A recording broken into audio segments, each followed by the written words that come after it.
आदाब, मेरा नाम डॉक्टर सुवर्चला है। मैं जीवा फर्टिलिटी सेंटर्स में साइंटिफिक डायरेक्टर हूँ।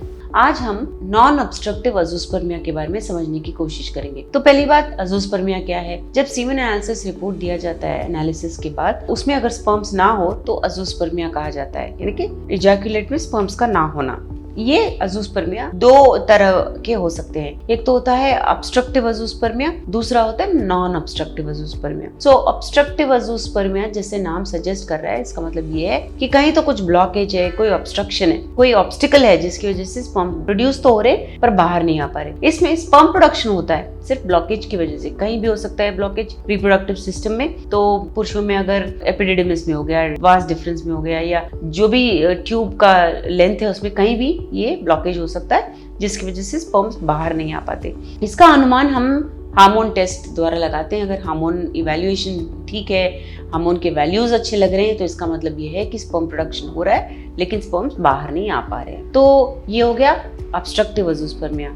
तो जैसे ऑब्स्ट्रक्टिव है उसका ही ऑपोजिट होगा नॉन ऑब्स्ट्रक्टिव। तो नॉन ऑब्स्ट्रक्टिव का मतलब है कि कहीं ब्लॉकेज नहीं है मगर किसी प्रॉब्लम वश ये स्पर्म्स प्रोड्यूस नहीं हो रहे हैं। तो जब स्पर्मेटोजेनेसिस का फेलियर होता है, यानी स्पर्म प्रोडक्शन ही नहीं हो रहा है, तब उसे नॉन ऑब्स्ट्रक्टिव अजूस्पर्मिया कहा जाता है। सो आइए इसके कारण जानते हैं और इसके ट्रीटमेंट ऑप्शंस क्या है समझने की कोशिश करते हैं। सो पहली बात तो ये है कि जब अजूस्पर्मिया के केसेस आते हैं तो 70% अजूस्पर्मिया केसेस नॉन अजूस्पर्मिया की वजह से होता है, यानी कि कुछ स्पर्मेटोजेनेसिस में ही प्रॉब्लम हो रहा होता है जिसके वजह वो स्पर्म प्रोडक्शन नहीं हो पाता है। सो इसके कारण क्या हैं? पहला तो है जब ये पुरुष एम्ब्रियो की तरह था अपने माँ के गर्भ में, उसमें अगर डेवलपमेंट में सेल्स में कोई प्रॉब्लम हुआ, कोई म्यूटेशन हुआ, तो ये हो सकता है जब ये सेल्स विविध तरह के बॉडी पार्ट्स बन रहे होते हैं तो जो टेस्टिस के सेल्स होते हैं वो ठीक से डिफरेंशिएट नहीं होते। इसकी वजह से जो सेल्स स्पर्म्स में तैयार होते हैं वो तैयार नहीं होते हैं और स्पर्मेटोजेनेसिस में प्रॉब्लम हो सकता है। तो ये हो गया बचपन में एम्ब्रियो के रूप में जब डिफरेंशिएशन हो रहा है उसके कारण अगर कुछ प्रॉब्लम हुआ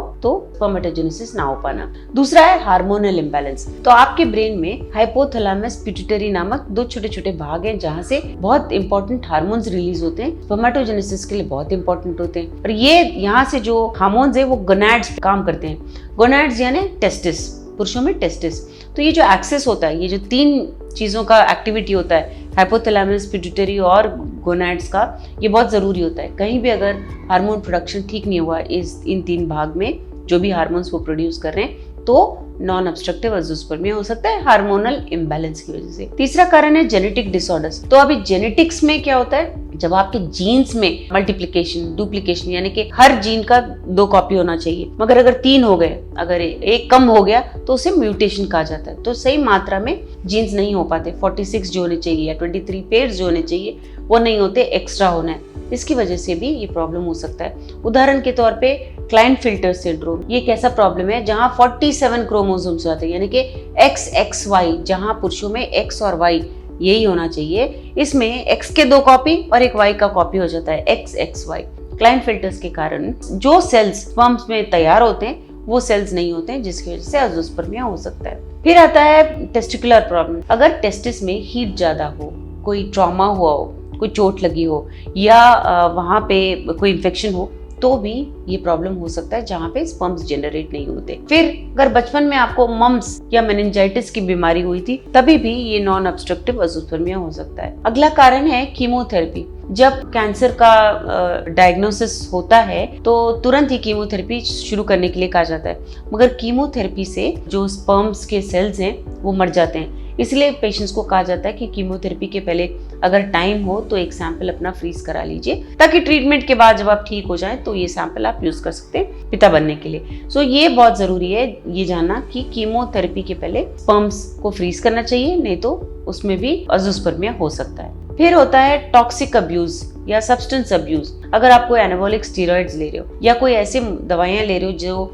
हेयर फॉल के लिए दिए जाते हैं, वैसे ड्रग्स स्पर्मेटोजेनेसिस में बाधा डालते हैं, इससे अजूस्पर्मिया भी हो सकता है। स्पर्म्स का प्रोडक्शन ना होना भी इस कारणवश हो सकता है। इसलिए ध्यान रखिए, अगर आप ये ड्रग्स ले रहे हैं तो स्पर्म, अगर आप बच्चे पैदा कर चुके हैं तो ठीक है, नहीं तो आपको अपना सैंपल फ्रीज करके रखना चाहिए। सो इसका ट्रीटमेंट क्या है?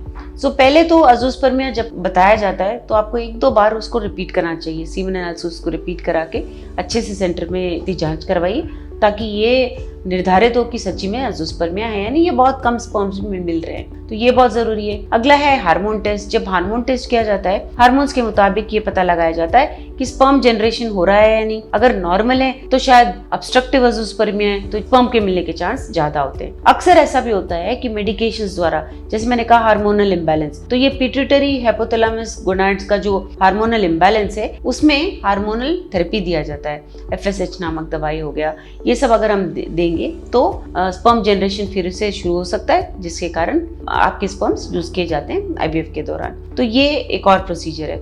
अगर ये सब भी काम नहीं कर रहे हैं तो सर्जिकल एक्सट्रैक्शन भी ट्राई किया जाता है। इसमें टेस्टिकुलर एक्सट्रैक्शन है, माइक्रो टेस्टिकुलर एक्सट्रैक्शन है, टेस्टिस से लिया जाता है स्पर्म, जिसमें अगर कुछ स्पर्म्स भी मिले तो भी इन स्पर्म्स को IVF में ICSI procedure, intracytoplasmic sperm injection नामक प्रोसीजर द्वारा यूज करते हुए एम्ब्रियो बनाया जाता है और आपके वाइफ के घर में डालने से प्रेगनेंसी आने के चांसेस बढ़ते हैं। तो काफी सारे ट्रीटमेंट ऑप्शंस हैं।